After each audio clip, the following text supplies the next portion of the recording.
this bed.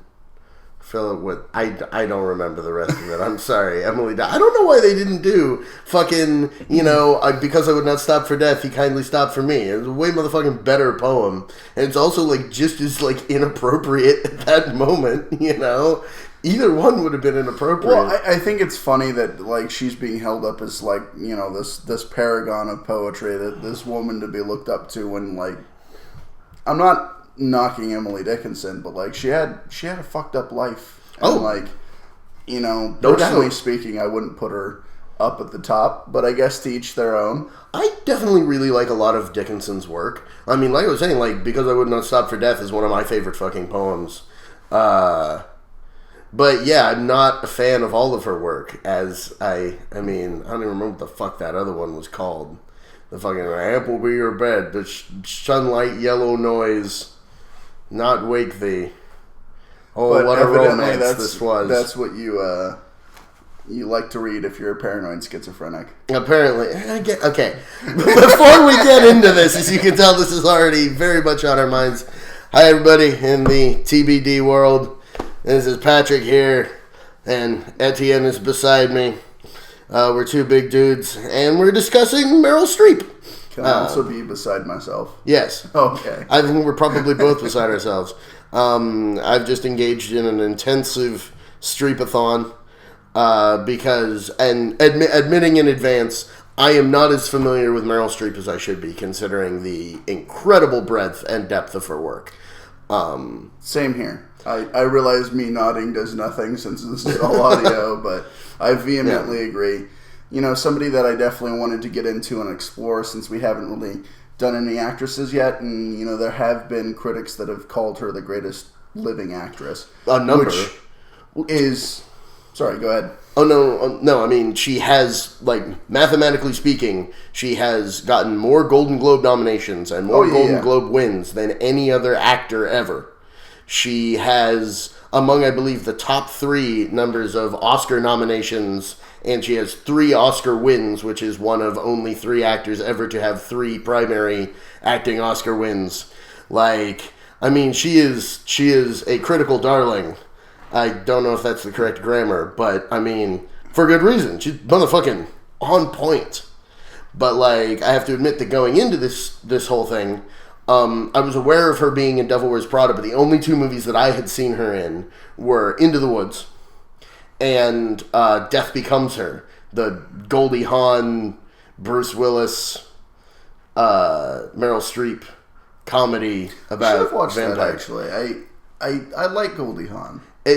I really like the movie. It got a lot of criticism when it came out, and a lot of people hated it. I've always found it to be really fun, and it's Bruce Willis playing a nebbish for pretty much, I think, the only role of his career, which I absolutely loved. And it truly being, like, nothing like any... That was the coolest thing for me, was that every movie that I watched, she was totally radically different. And that's been one of her the big things that's said about her, is that she's a chameleon. And I truly think that's true. She can be an animated fox, or she can be a woman straight out of Auschwitz. It doesn't matter. Yes, that's the thing. So going back to our opening discussion, both of us watched Sophie's Choice as part of the run-up to this. It's like one of those movies, that you're supposed to see.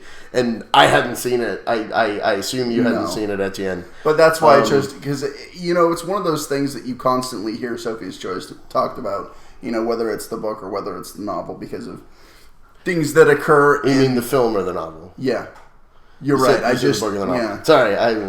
Whether it's the film or the cinematic experience. 4D, full, like, 360 Well, I figured they get, like, full Rocky camera. Horror Picture Show with Sophie's Choice. Oh my god, Shadowcast Sophie's Choice. That would be the most twistedly... just inappropriate. By the way, oh my god, completely not based on what the film actually is, but, like, I kept thinking throughout the film that Kevin Kline, Nathan, looks a hell of a lot like Rob. There definitely were some similarities in some of the humor. I'm not saying acted like, but, like, definitely to me, like, he looked like Rob. I could see that. he more reminded me actually of a couple of other buddies of mine. For sure. But I could definitely see that the nose and like the facial hair. I think definitely there was kind of that, and he had that kind of.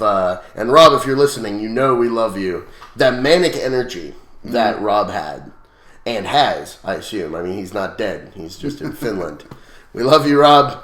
Hopefully happier and healthier too, from everything that I've heard. Well, yes, but I know that he's one of our most devoted listeners, which I don't know.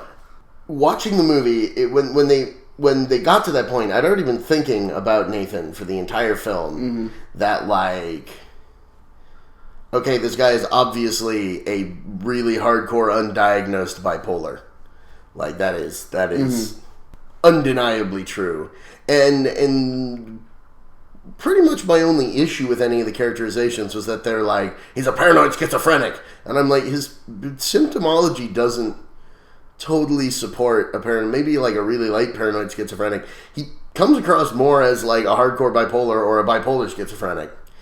And but that's, again, it's also 1947 right. The thing, which, going back to my original point, like way at the beginning during the intro, motherfucking it's 2 years. Yeah. It's been 2 fucking years since all this went down. These aren't even like old wounds. Right. And it's like, here, let's just pry that scab right off there. Yeah, that's right. How you feeling, Sophie? Does that feel great? Why weren't you honest with me, Sophie? Because it was 2 fucking years ago that they murdered my children. Like, my God, I was unprepared. Yeah. Brief overview if you haven't seen Sophie's Choice. It's basically 3. Well, it's about a writer who comes to live in this place. It's basically it's a better structured Breakfast at Tiffany's. I actually yeah, like, very much so. Thank you. I'm glad you also had that reaction, because it started and I was like, "You're shitting me! It's Breakfast at Tiffany's. You're shitting me! It's oh my God! Please don't." Okay, it's not breakfast. It's kind of Breakfast at Tiffany's. Yeah. Sorry. Go ahead. But it's about this writer who comes to live at this house, basically apartment. Boarding house. And he meets these 2 people, Nathan and Sophie, and he befriends them, and it's the story of all 3 of them together, as well as intermingling their past, specifically Sophie's past, because it has a lot to do with going on, what her character is, who she is, and how she interacts with Nathan and Stingo. They never actually fucking say his real name. Call me Stingo, because everyone did in those days. What the shit, Peter McNichol? Also, Peter McNichol looking like... Oh, yeah. Like, good. I'd never seen him, like, looking like pretty. I mean, he looked pretty as fuck in that. I was like, my God, I don't know if 18. I can follow you that far down that route, but he looked distinctly different and distinctly younger. Well, but I mean... Yeah, youthful. Whatever else you want to say. He was definitively more like conventionally attractive than anything I've ever seen. For sure. And I'll admit that most of my Peter McNichol is Dragon Slayer, which I have on a beat up old VHS. Right, which and kind of predates him. Yeah. And Numbers, where he was like my favorite fucking character on Numbers. But he's also old as shit, because that's like 30 years later. Yeah, he looks like a Muppet that someone dragged out the back of a truck in Numbers. No offense, Peter. But, or Ghost of Jim Henson. You did lovely, lovely work. Yes. But yeah, sorry. It's the weird love triangle between the 3 of them, with them also all being really close friends and exploring. Sophie is a Polish immigrant who came over to the United States immediately after being liberated from Auschwitz. Shortly after she was liberated from Auschwitz, she tried to kill herself due to the events of Auschwitz, and the film kind of slowly illuminates that as the relationship between the diagnosed paranoid schizophrenic Nathan and Sophie, who has like 18 kinds of PTSD for good-ass reasons, disintegrates because Nathan is unmedicated and is, in fact, doing large quantities of Benzedrine and cocaine. which is great for mental health. So it's a complex film that's dealing with a lot of like interpersonal emotions and psychology, and a lot of like broad indicational knowledge about humans. And the whole point is that Stingo is like fresh from the South, and I've never been in love, and I'm 22 and a virgin, and I know nothing of death. Keeps like fucking ripping on him like the entire fucking time. Yeah, but it's like he literally knows nothing and just wants to be a writer. And you never actually find out if he writes his fucking book. I mean, the implication is the book that you're reading is his book, but then you don't actually get to hear about his book about like the 12-year-old boy in the South whose mother died, and it tore him apart, and something Nathan totally loved, except when he didn't. Which was a fun little dichotomy. Great, just fantastic fucking performances all around. In the earliest movie I've ever seen where they did like hyper-realistic conversation. So there's all those scenes where there are like the awkward pauses and they're like, oh yeah, you know, the thing. Mm-hmm. Oh yeah, and it's kind of wandery, and there's moments where like they talk over each other. And I thought that was really, really interestingly done. And as I said, the earliest example I've seen of people trying to do that with it. And that for me was what was so great about that film was everything felt natural, particularly coming from Streep. Like, her performance was so unbelievably solid. The flashback scenes with her are hands down, the most brutal parts of the movie, but also my favorite parts of the movie. Yeah. No, I would definitely agree. Because all of the modern parts are, like, so rooted in the, like, uncomfortable, like, this relationship is abusive and terrible. And then it ends just the most miserably. Spoilers, if you're going to watch Sophie's Choice, don't listen to the next 30 seconds. Well, I think that's retroactive. If they were going to watch Sophie's Choice, they probably should have stopped somewhere earlier. Probably. But, I mean, the motherfucking... We haven't spoiled what the choice is, but oh my god, that choice is terrible. The choice is terrible. Well, and then the end. Like, the end of it, I was just like, wow, you just... Okay, murder-suicide, beautiful. Like, great, we're done here. We're going to read some Emily Dickinson and be like, my God, wasn't there... like, of when their romance was born, and how that romance has died together. But what did it mean? It means that there was a horribly, like, codependent, abusive relationship, and y'all fucked up badly. Like... Why, Stingo? Why were you like, you gotta marry him and come to my farm, instead of just being like, I mean, that was literally the scene. I had to stop because it was bobbing along, and I was like, yes, his horniness hasn't taken over. He's not gonna do the Paul Varjak. He's not gonna do the he's Paul Varjak. Especially after Paul Varjak in it. Especially after he's like, I love them both. Nathan and Sophie, and I was like, dog, why are you doing what you're doing? Fuck you, homie. Like, and they're like, we love you, Nathan, we'll come pick you up, we love you, Nathan. And again, I think the point is supposed to be that whole thing about his abiding horniness that they talk about earlier in the film, but it's just, I mean, it just made me really angry at his character, and I get it, he's a jackass, he's young, he literally doesn't know shit. He does not know his ass from the hole in the ground. But, like, I was still just like, why you got a Paul Varjak it? And it went right back to goddamn Breakfast at Tiffany's. And I was like, but at least it ended Romeo and Juliet. It's combining these things I hate. I'm not going to say it's a bad movie. It's a fucking fantastic movie. And again, Streep's performance is... I can't really even go into how... the incredible emotions, like range of emotions she shows in that goddamn film, and the subtlety, crafting, the mixing of emotion in all of those scenes. Like every scene where Sophie is dealing with Nathan and can see his emotion tipping, and is immediately molding herself into the emotional position that she needs to be in to try and stabilize him because it's her whole life, and like.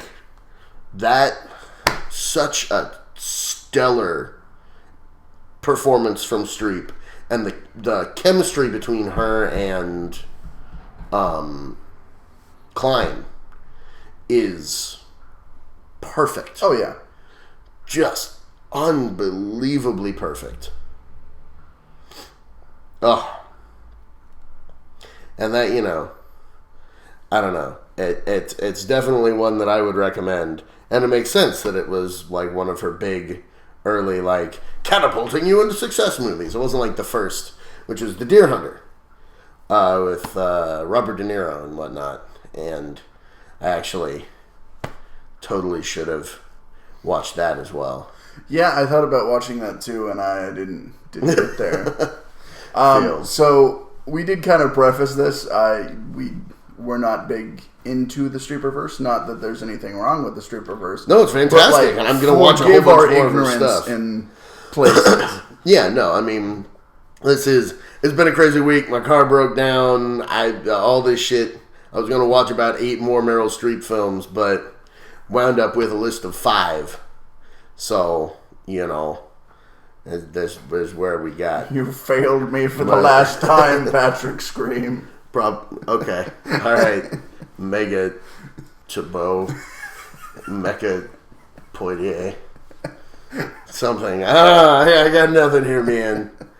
But it was really interesting because originally I was going to do mostly dramas, but make sure I got a comedy, an early comedy, a middle comedy, and a late comedy. And I wanted to get like 70s, early 80s, late 80s, early 90s, late 90s, early aughts now. For like that was my original like watching your street idea. Sandwich. Yeah. And I didn't end up managing to do that, but it was cool for me getting Sophie's Choice, which is the first one I watched, and then all of the other ones that I watched are from the last several years. I rewatched Into the Woods. I watched Doubt, and I watched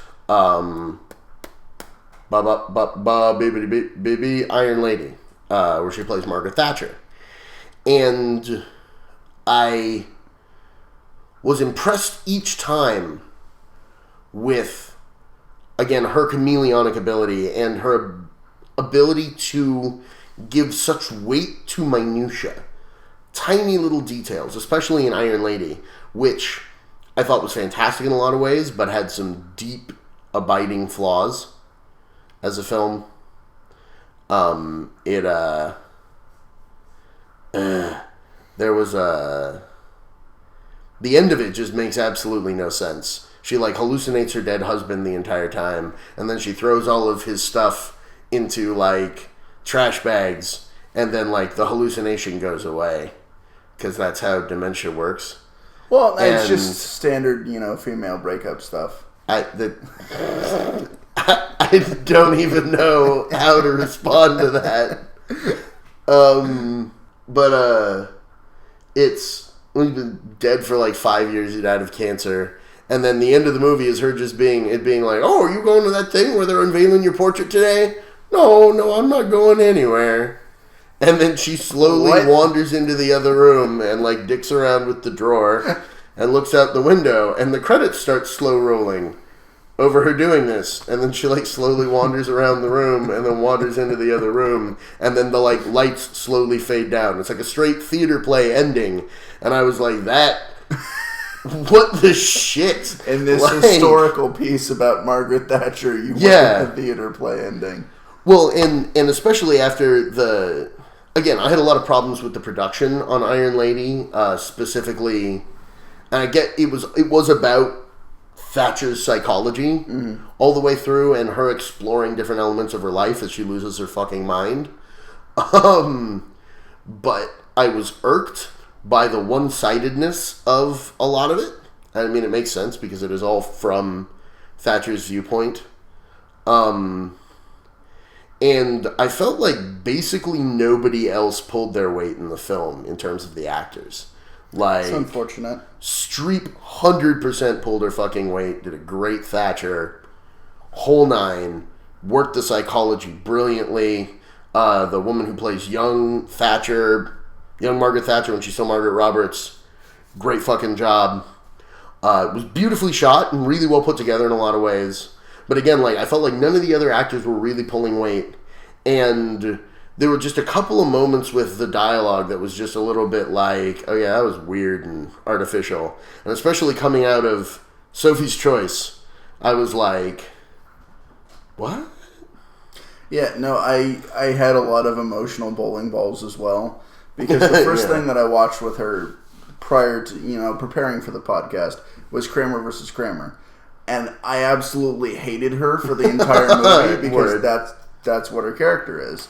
I mean, there's reason for what she does, but, like, you left your husband and, well, I guess ex-husband and kid, most importantly the kid, for 15 months without coming back, without saying anything to the fucking kid.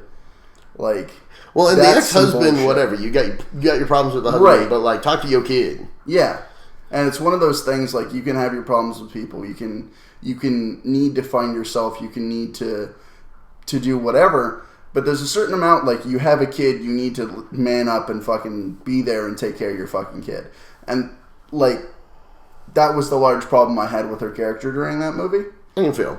I've heard a lot of weird stuff about Kramer and Kramer. It's really loved by some people. It's really hated by other people as a film. I enjoyed the film, but I also love Dustin Hoffman. So that probably goes a long way. Makes sense. In reading about a lot of Streep's work, I was reading a bunch about the process, actually, for making the film. And originally, the wife's character was apparently even more one-dimensional. She had to, like, put her foot down and be like, no, we're rewrite the fucking character. This is literally just like the evil bitch. That's stupid. And, like, spent a bunch of time in the Upper East Side, like, watching families and watching the interactions between, like, mothers and their children and fathers and their children and husbands and wives, and did, like, a whole bunch of independent research and actually got them to let her write her dialogue in, like, a couple of scenes. And, like, she certainly rocks the role, and, like, by the end you're not like, oh, the evil bitch. And, like, don't get me wrong, I understood as a character, like, needing to go out, like, you've basically been in this situation that's oppressive and you don't like it, and you need to go out and find yourself. I totally fucking get that. The problem was, yo, kid, leaving your 7-year-old kid for 15 months without fucking saying anything to them first. Fucking terrible. Yeah. No, and that 100% with you. The other thing, too, is, like, it was one of her first roles, and, like, it really, her beauty in it really struck me, too. It was interesting because I always thought of, Meryl Streep as this stoic paragon of respectability, and, like, she was what she was. But, like, since, that was 79, I believe. And not to say that she hadn't done it. She'd been doing stuff since, like, 75 or 77. Her first film role was 77. Right. 75 thing was voice. Well, she had done almost exclusively theater. She also did TV. Before that, she did a couple of TV roles. For sure. TV role about the Holocaust. But she was relatively green in this, and I was like, this is not at all what I think of as Meryl Streep. No, I feel. Well, that's something that's super cool, also in reading about her, is that there's a whole bunch of roles where they're like, she's not attractive enough. And she, like, went in and basically kicked down the door and then, like, read hard enough that they were like, oh, that don't fucking matter, and, like, gave her the role, which is awesome, because there shouldn't be such a focus on attractiveness. And she was able to be like, no, go fuck yourself, I'm getting the role. Like, there's this giant list of, like, so there's this movie, and they were going to get Jane Seymour, and then, no, not Jane Seymour. And they were going to do, like, Ursula Andress was originally slated to do Sophie in Sophie's Choice, which would have just been abominable. I'm not familiar with her. Have you seen the first James Bond movie, Dr. No? Yes. Okay, she is the blonde bombshell in Dr. No. I follow. Like, no offense to Ursula Andress, but she's not a good actress. Like, I've never seen her emote. And you definitely need to. It's fucking Sophie's Choice. And going back to that, I think it was she was the perfect cast for that. Oh. A, and B, like, coming from Kramer versus Kramer, and having that sandwich of, like, I hate you, to, like, the first scene with her being like, oh my god, like, Jesus Christ, Meryl Streep. Yeah. God. Back to Krakow! Back to Krakow! Oh, Jesus. Like, oh my god. That movie, man, that's one that's going to stick with me for a minute. Definitely going to be one to stick with me for a minute.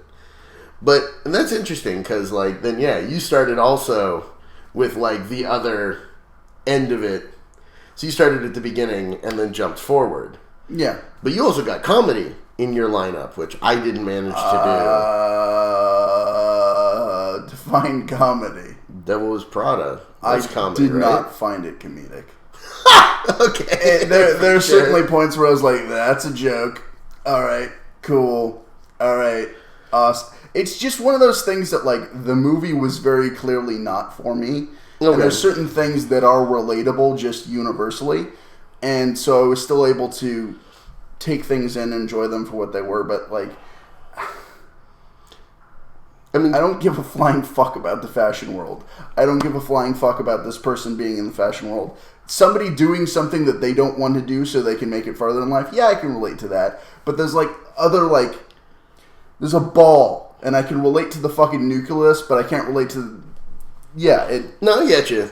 And I mean, I'd not heard particularly good things about The Devil Wears Prada. It was somewhat popular at the time, but I haven't heard good reviews. I tried to read the book while I was living in the garage, because it was just a copy of it. For listeners out there, I used to live in a garage. It wasn't great. Company was good, but the garage was not great. But there were a lot of books in the garage, and I started reading Devil Wears Prada and was not super into it. It was like when I tried to read... it was not a great experience. As I said, the film was very much clearly... I was not the target audience. No. I can tell you that right now. And I think Streep did a fine job in it. But her character, the way it's designed and everything, it's a very curt and cold character. Okay. She's like quintessential evil boss, like... Yes. And not only that, like, she's, like, at the height of the fashion world, so not only does everybody else fucking answer to her in the office, she is, like, fucking head honcho, it's my way or the highway type shit. Like, fucking people that come in to, like, show her shit, if she doesn't like it, it's like, well, fuck, I guess I gotta change everything because what she says goes. Yeah. Well, that's one of the things. The fashion world has a lot of really horrible problems with concentrations of authority and which I fucking miserable hate. Shit. I don't give a shit about the fashion. I mean, I'm clearly a fashionable young man. Of course. I mean, you know, I respect a lot of the fashion world. I know a bunch of people who work in fashion, and because of that, I'm like, I get and I respect what you do, but again, I do not stay abreast. I do not buy couture. I don't give a shit about couture, and I respect that other people do, but I don't need that. I don't like couture is worthless to me. So yeah, it's a status symbol that I don't give two shits about. Yeah, like, so that's again, it's there's other shit. I really wanted Anne Hathaway's character to, like, grow a backbone, like, 20 minutes before she actually did. And, like, she grows a backbone, and, like, so that the ending kind of works out to the point where you're just, like, not like, fuck this, I hate everything. But, like, just, like, it took too long, in my honest opinion, for the character revelation to happen. And it irked me. And, you know, you talk about having problems with infidelity. There wasn't strict infidelity, but there was definitely a bit where I was just like, Anne Hathaway, you're a shitty person. It's one of those, like, oh, good, the bad guy's shitty, the hero's shitty, everyone's shitty. I've stopped caring about this film. Then it's probably a good thing I didn't add it to my list. I was going to originally. And you know, you talked about it as being a comedy. Yeah, I guess there were comedic aspects, but, like, it's not something that I walked away from being like, oh yeah, that was hilarious. My funny bones were tickled. Yeah, it seems like they were the exact opposite. Yeah, I was angry. Well, and I mean, at least the ending basically worked, which is the other thing. Like, so Doubt, which is one that we both watched, I believe. I thought was absolutely fan-fucking-tastic until the very last moment. And the courtyard scene specifically, you mean? The courtyard scene was even still good. Okay. It was good as Streep started weeping. I was like, yes, Meryl, yes, have doubts. That line's a little clunky and a little bit too like, but it's the name of the movie. But it's the first big sermon. But when I was like, it's still working, like she's pulling it together. And then the organ cuts in with the fucking Christmas Carol. And it's the slow pan out with, like, melodramatic organ playing Christmas music. And I was just like, what the hell? Why did your editor think this was a good fucking idea? I didn't let that ruin the movie for me. Oh, my God. I didn't ruin the movie, but I just, like, I was just like, this is like the end of the Iron Lady. This, because I watched the two of those, the last two fucking ones that I watched. And I was just like, what are you doing? What in God's fucking name are you doing? To be honest, like, I enjoyed the sermon at the beginning of Doubt. I thought it was interesting and relatable. Yeah. And then the movie kind of flatlines for me until the last, like, 45 minutes or so. Okay. And then it fucking, like, hits a fucking crescendo right at the end. I mean, the scene with Meryl Streep and Philip Seymour Hoffman in the principal's office, like, right before... Scorching. Fucking excellent. Like, up until that point, I was like, you know, I can't really say that Meryl Streep's been outacted in this because of the nature of her character and what that demands. But, like, there are definitely points, like, you know, when she's walking home with Mrs. Miller. Like, goddamn, like, Mrs. Miller, like, right before, like... So much passion. Oh my God. Well, her performance is spectacular as well, that scene. Yeah. And that's something you can definitely tell. Like, you can tell that it's an adaptation of a play. Which they did a fucking phenomenal job of. But that scene was such a glorious set piece. But that's, again, what I liked about what Streep did all the way through the film, was she was super fucking understated. And my favorite thing about the movie in general, which I fucking loved for the most part, was the lack of certainty about anyone. Everyone was complex. Everyone was contradictory. Right. Because that's what humans are. And so every time there's a contrary piece of data, and they don't resolve any of the conflicts. Right. That, and I love that, because life doesn't do that. And you never have a movie that's like, there are no clean edges. There is not one clean edge in this film. And it's done very precisely. And I loved her performance all the way through, because she was being able to just delicately pinprick here, pinprick here, pinprick here, all the way across the map. But I get what you mean. She wasn't front and center crazy, right. like the kind of like front and center emotion and like acting set piece stuff that, you know, she did in Sophie's Choice, or, you know, Iron Lady, or in, I would imagine, Kramer versus Kramer. I know that she's not the main focus of the film. I mean, she's certainly the biggest acting influence. Yeah. Like, she Other is... than Hoffman. I'm saying, like, in terms of, like, what creates the movie, what makes things go, what drives the plot, it's her departure right at the beginning. And I'm not saying that, like, she outacts Hoffman. I absolutely love Dustin Hoffman. Well, let's fight anybody that says otherwise. I'll fight you on that. But, like, she disappears for a large part of the movie. It's just Hoffman. But because she is the reason for so much of what's going on and the conflict between other characters, you still certainly feel her presence. It's like Saruman in the second Lord of the Rings movie. You don't see him a ton, but his visage just kind of towers over the entire film. Right. That's how I would describe it. Nice. That's definitely one I've got to add to the list. But yeah, just like the subtlety of doubt is what I like. That they don't reveal. Right. Is he guilty or is he innocent? And there's throughout the entire thing, you flash back and forth in your head, or at least I did. Yeah. And like that's all really well. Doubt.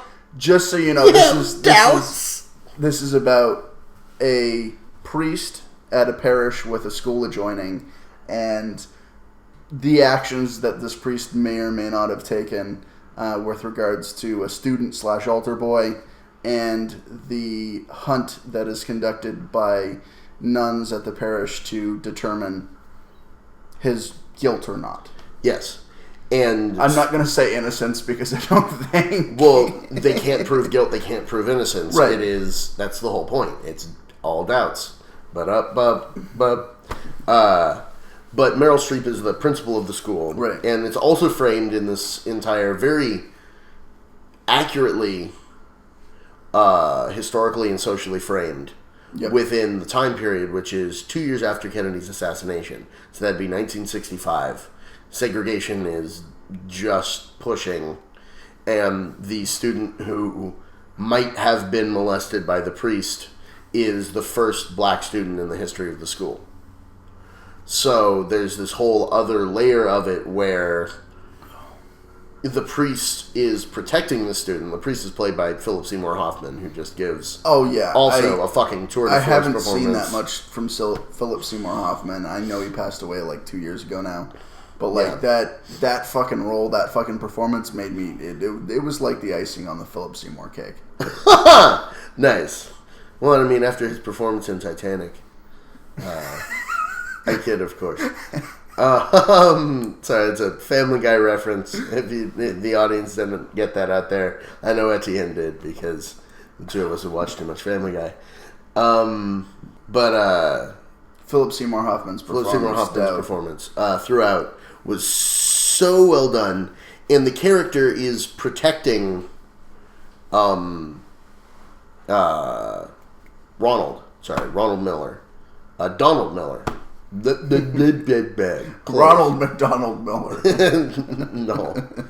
That was actually there was a fading shot at the end of Sophie's Choice where there was the slight non sequitur, but you said Ronald McDonald's a clown, where literally like it was fading from like a shot of the church windows to her face back and forth, and like whenever it was at the certain midpoint, it looked like she had the giant like Pagliacci like sad clown like lines drawn on her face, and I was like, this is so inappropriate that I'm noticing this and finding this funny.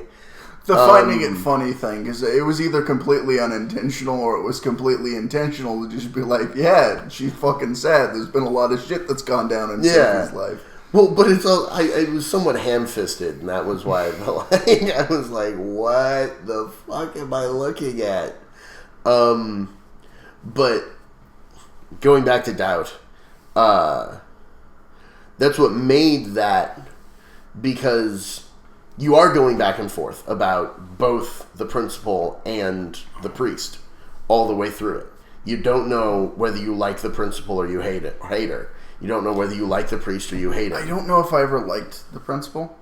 There were totally scenes where you could tell, like, she gave a shit and she is what she is as a response to the world that she's lived in. She didn't kick out Donald, which was great. Yeah. And she does really care. And the harshness that she shows to the students is her way of caring. Right. Because the way she sees it is, my role as the disciplinarian. Right. I have to be scary as shit. I can show no weakness. Yeah, and again, send him down to me. Like, don't do it yourself. Like, be you. Like, run your classroom. I will be the monster. Yeah. I get that. But there's still that, like... Again, there's a difference between understanding and liking a character's actions. Okay, I can definitely feel that. And I'm definitely in the former camp, and I'm definitely not in the latter camp. Okay, I was definitely in. I liked both. I hated. I mean, you're supposed to hate her in like the first like 3 interactions you have with her. It's just like, that's a huge bitch. Yeah, like, well, yeah, like that's not the way you run a school. And then I'm like, no, there's a lot of like I like, especially her. A school, a Christian school at that era, like surprised that it wasn't a whole lot worse. I mean, there wasn't showing the like beatings that go down that are inflicted. Yeah, the ass whoopings. Yeah, just the absolute ass whoopings. And, like, I mean, none at my mom's grade school hucked a motherfucker down a flight of stairs. Like... And then she jumped on top and rode him down. Yeah, motherfucker. No, yeah, I mean, she said... I mean, that would have been great. But I believe this was Sister Crucifixa Maria, if I remember the story correctly from my mom.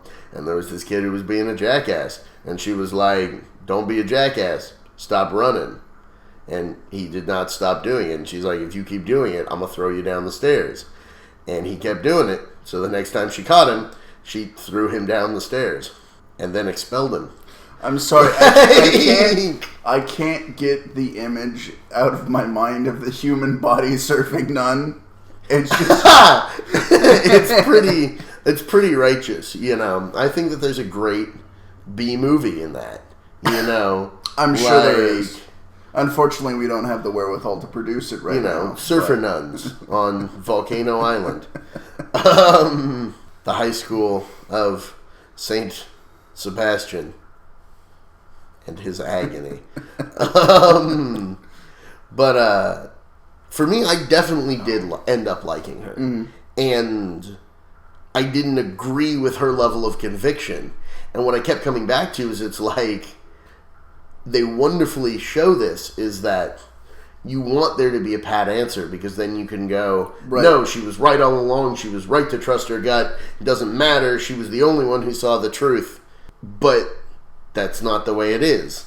And an absolute conviction like that, while in specific cases might be the right thing and might save someone, is also so very dangerous. Which is kind of the point that the priest makes. Is like, lady, you don't have jack shit. These aren't and you facts. Are fucking up. You're potentially fucking up my reputation. You're fucking with this kid's life. Like the pillow analogy, which I thought was, or I guess metaphor. Was your sermon aimed at anyone? Well, what do you think? I mean, do I need to spell it out for you, Sister James? Do I need to? I did really like Sister James. Yeah.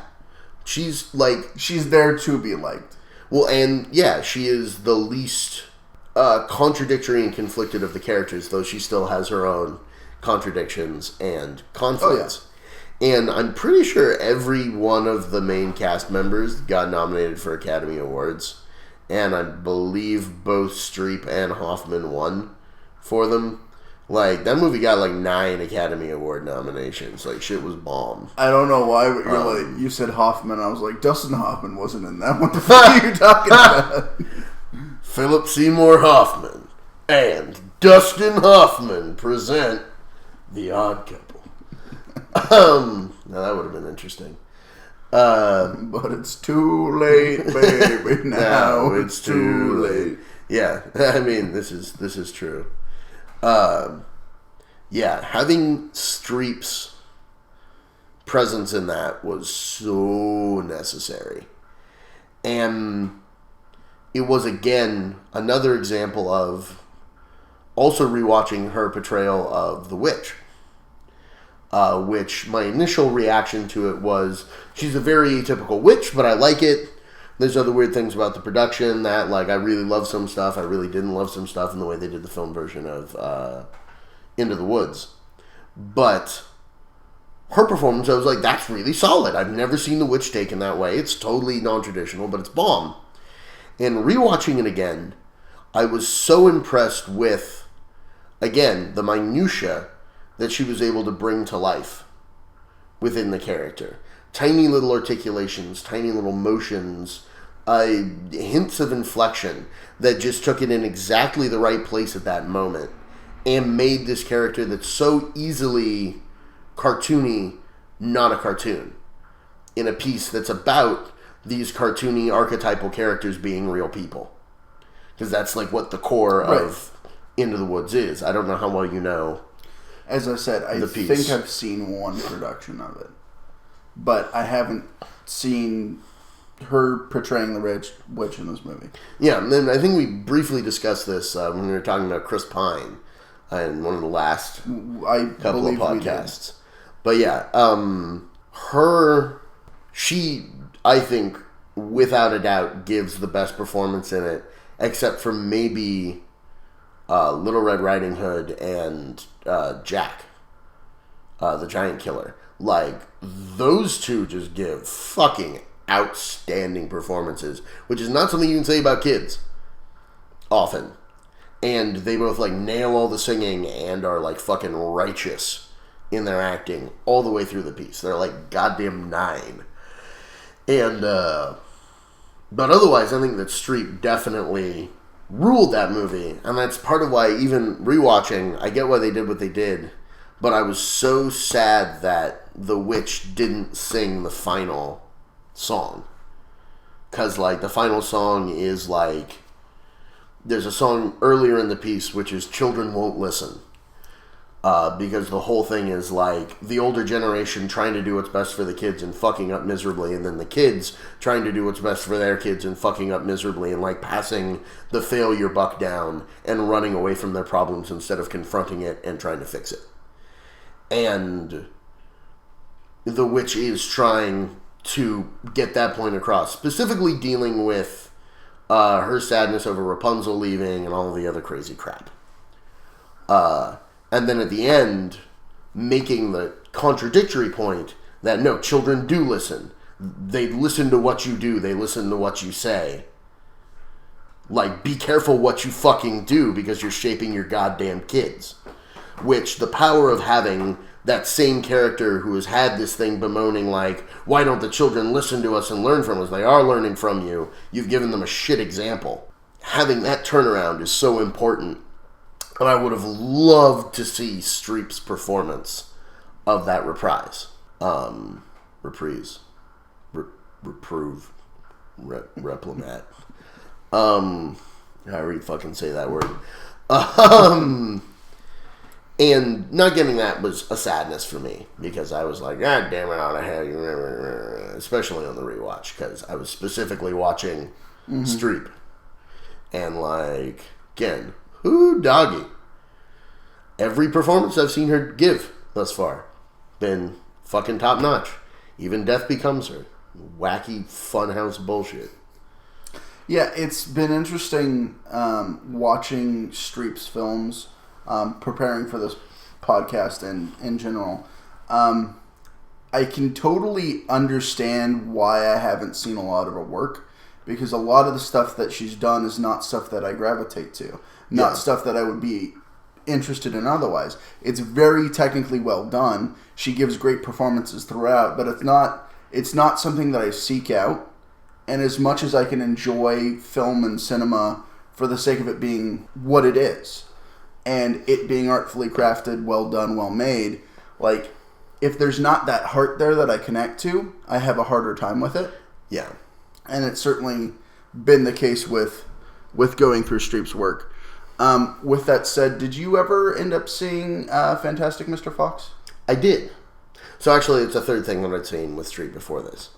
I have, like, significant problems with Fantastic Mr. Fox, mainly just because I'm a Roald Dahl nut, and I grew up on the book, and they interpolate a very, very fucking, what's his jackass director? I know it. I can't remember his goddamn name. The Grand Budapest Hotel and the Wes Royal Anderson. Thank you, Royal Tenenbaums. He's done, like, all these fucking movies. I like his style when he's doing, like, his original work. I really enjoy it. With him doing it on Fantastic Mr. Fox, I felt like it added something that didn't match with the flavor palette. Okay. So, there were elements of the film that I really loved. I fucking adored that they left in the rhyme. Boggy, Spunson, Bean, one fat, one short, one lean. These terrible crooks are different in looks, but all of them equally mean. And like going into the movie, I was expecting to fucking hate it, and was like, I'm gonna hate this movie, dog. Like my buddy Babcock was showing it to me. I'm like, I'm gonna hate this movie, dog. But if they do the limerick, I'll come out of it like at least like not angry at them. And they did the limerick, and they did a lot of things right. I understand being skeptical. My thing with Fantastic Mr. Fox is how the fuck could you leave that out? Like, I understand there's a problem with movie adaptations all around. Simple, you're condensing a fucking book into a fucking 2-3 hour movie. There's gonna be fucking holes in it. There's gonna be inconsistencies. But, like, that is such a core of, A, what the story is, because it basically explains everything in very short order. Yes. And B, it's so much of the heart of it, too, because you get the feel for it. That joking kind of mockery. I really loved Fantastic Mr. Fox. Oh, for sure. There's problems with it. I love the animation style in it. I would agree with that. I thought that was really cool. So much of the execution in it, I enjoyed. I can totally see where you're coming from. We're like, well, this didn't fly with me. And I think there's a lot of people who saw it who didn't have understanding of Fantastic Mr. Fox. Because it definitely was... I didn't see it in theaters. I ended up seeing it, I think, at Devin's house. Makes sense. He really loved it. Yeah, well, he loves Wes Anderson, and you know he likes animation specifically when it's different styles of animation trying to push the envelope, which that definitely was. Oh yeah. But I didn't see it in theaters because I looked like something was like, let's jam this other famous person in here. Let's fucking get... And like those movies usually end up being crap. Yeah. It's like you just made this because you had 12 names and you thought the names would sell. I was actually pleasantly surprised by it. I thought everyone gave good performances. Like, I can't fault any of the voice work. It's literally the writing that got to me. Like, a bunch of the conversations, I was like, this is very Wes Anderson, and this is in no way Roald Dahl. Like, and, again, I like Anderson's work when it's on its own. But, like, those auteur... director, writer, producer guys, I love when they take that incredible original artistic vision and they create something with it, but it drives me crazy when they remake something else. And that's why I was worried that they were going to cut the fucking poem, because like otherwise it's fucking insane to cut the poem. But it's a guy who has a very distinct cinematic style and autorial vision, and if that wasn't a part of it, I have no like reason to think it's going to be in the movie. And so I was worried about that, in the same way that, you know, I just simply don't watch any adaptation that Tim Burton does anymore, because he's burned me too many times. Too many goddamn times. Sorry, the next, I believe Alice Through the Looking Glass, or whatever the fuck they're... I'm unfamiliar with the thing you're speaking of. We've had this conversation before. I don't want to know about it. I don't want to see it. I don't want to hear about it. I do not have words to describe how angry everything I heard about the first Alice in Wonderland made me. I didn't fucking see it. Tatum got free tickets, which is the only reason he went to see it, because we were both like, this is going to be a shit stack. And we were still working in the theater company at that point, and he got tickets, and like went with his girlfriend at the time, and like called me and was like, I saw it in IMAX 3D, and I was like, so how was it? It cannot be unseen. It is visually beautiful in IMAX 3D. It's obviously designed for it. Everything else about the movie made me so angry, because he's another Lewis Carroll fan. Right. Like, we're both fucking massive Lewis Carroll fans. Our favorite teacher in high school had a complete annotated works of Lewis Carroll that we, like, poured over for hours. I love Lewis Carroll. What the fuck, Tim Burton? What the fuck is this? No, I can follow you on so many levels there. I may have seen part of it as I was passing out one night. Yeah. But, like, I definitely haven't sat through it or chosen to sit through it, because it is very Tim Burton-y, and there's things that just look wrong about it. Like, yeah. I don't need to see it to know that that's wrong. Yeah, like, that is just completely wrong. The Mad Hat, that is not... I don't need to see Johnny Depp's performance of the Mad Hatter in that. I don't need to see his stupid bullshit Fraptious Day dance. Which, there's a prophecy, you see. The Fraptious Day is like a prophesied day. Like, what the shit is this? Oh, no, about killing the Jabberwock. It's not a part of Alice in Wonderland. Fuck's sake, get your shit together. Yeah, there's definitely times where you just want to go up and punch people and be like, why you try to ruin my childhood? Yeah, this is the kind of thing I take a crap on somebody's doorstep for. I just don't know where Tim Burton lives. It's a good-ass thing. He would have gotten a couple of craps on his fucking doorstep by now. He wouldn't be the first one. Label each one. He won't be the last. Like, label each of them for one of his failed like movie adaptations. This is for Charlie and the fucking Chocolate Factory. This is for Sleepy Hollow. I don't know. I'm spacing on any of his other just truly terrible adaptations right now. Other than his Batman, which was okay. Which we've also discussed. Yes. But, yeah, I get really worried with auteurs like that taking other people's work that I really like, because they're gonna want to be like, well, it's my work now.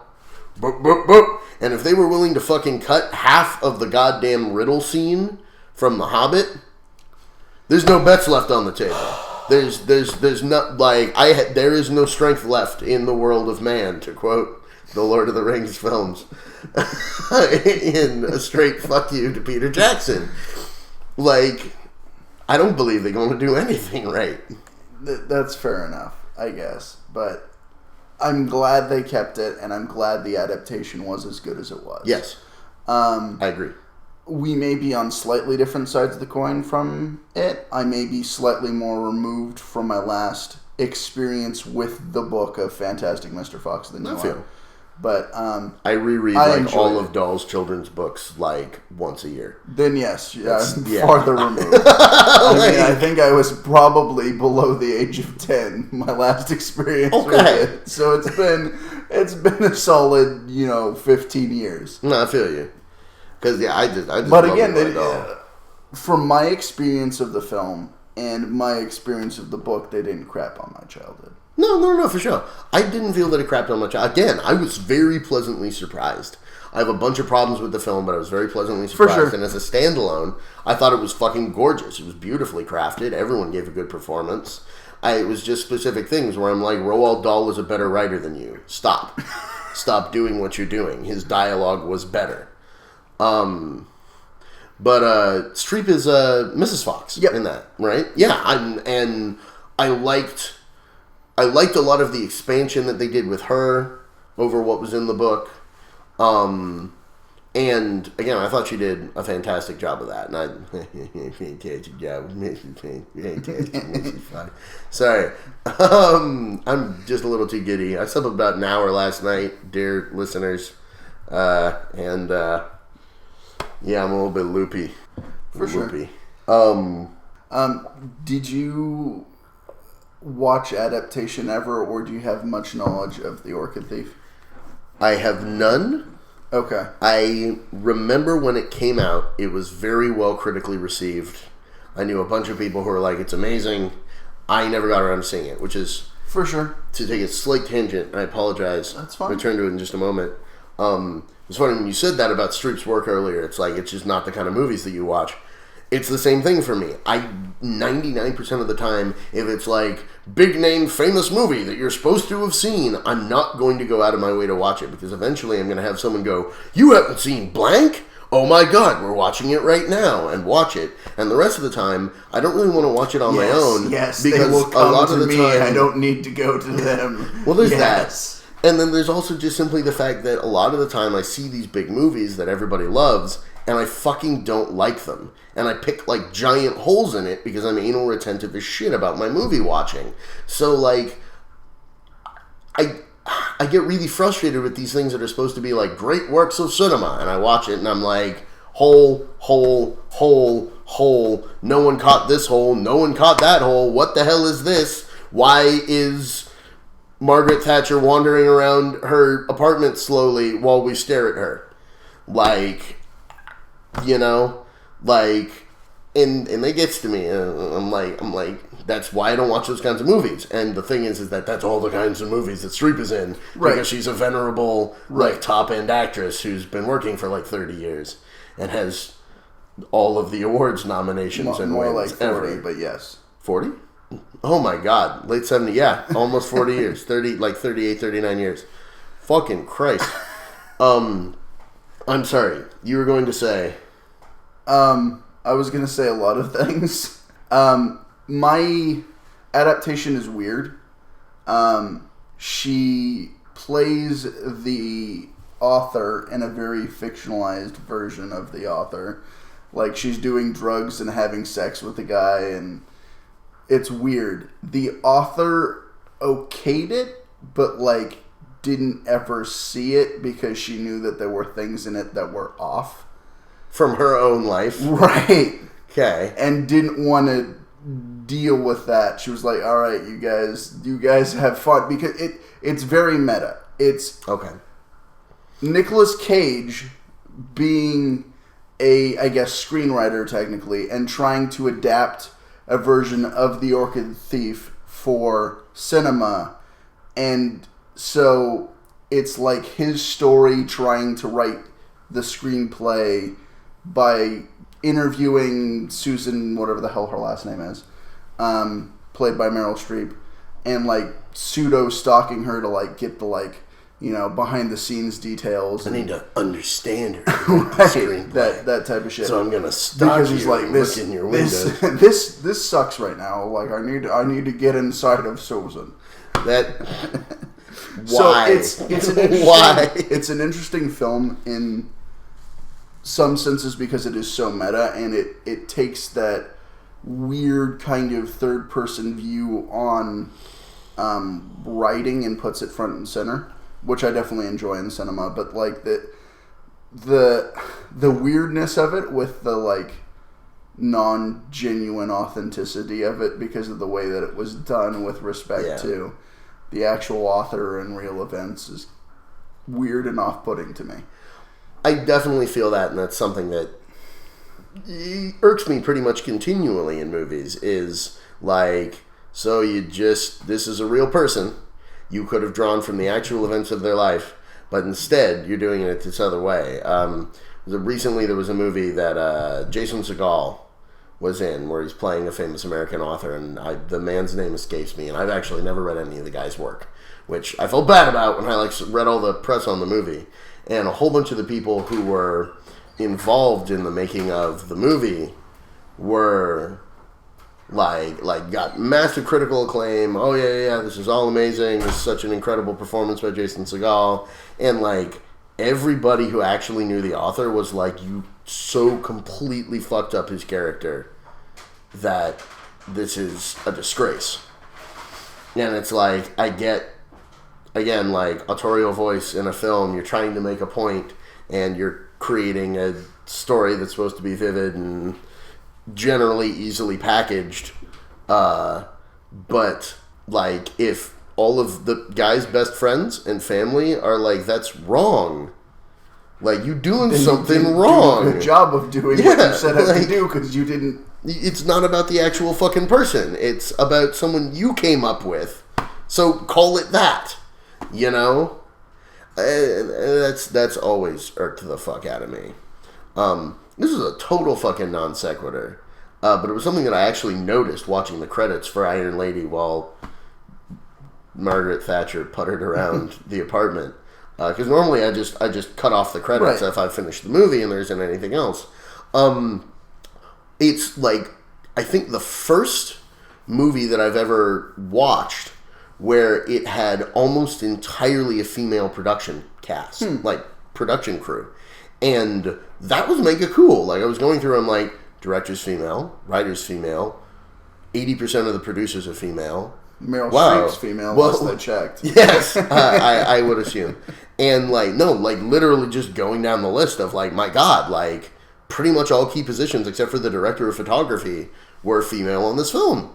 And that's mega rare in the film industry. And I had to give that movie its props for that. And just be like, yeah, this is mega cool. It's random. Sorry, it was something that I forgot to say earlier about the Iron Lady. Cool, and kind of branching off of that, it's interesting that women as a whole don't get the same opportunities that men do in the film industry. Yeah. And there seems to be that cutoff where if you're over X age, you don't get roles, you stop getting roles, or you get diminished amounts of roles. Yeah. And Meryl Streep has had that kind of plodding, 1 or 2 films a year almost, it seems like, throughout basically her career, which is awesome because it does at least show that if you get up to that creme de la creme. Well, she's managed to punch through and actually make sure it's no, you're not going to fucking relegate me. But they are very different roles than the roles she played earlier in her career, which is also one of the big points, is that you still have male, virile action hero type characters who are 65, 68 years old, who are romancing 20-year-olds. And you do not have that same flip for women of the same age range still playing romantic leads without the focus being on my God, my lost youth, which is some bullshit. But Streep is one of the actresses who's been able to still be no, I'm playing a wide variety of roles. They're all mega interesting. She does really cool shit. But yeah, there's the whole joke about the did you see the sketch that they did on, I think it was either Amy Schumer or it was on Saturday Night Live. Inside Amy Schumer with the 4 different actresses, and they're all sitting around a table and they're talking. Yeah, it's we're celebrating her last fuckable day. Yeah. And that's Inside Amy Schumer. Yeah, and I thought that was really, really dead on point. And it's also just, some of the most talented production people that I've ever worked with in theater were female, but they're a way smaller share of people in the technical theater and film industries, which again, it's traditionally male dominated, and that's part of why it's cool seeing a film that was not. Yeah. And it's just goddamn. Maybe that's why they had Margaret Thatcher put her around the apartment for that final. I just actually connected that right now. It's God damn it, we all worked on this, and you're going to read these fucking credits. Which actually kind of then makes sense, because I have no idea what the fuck they were doing otherwise for that final sequence. Sure.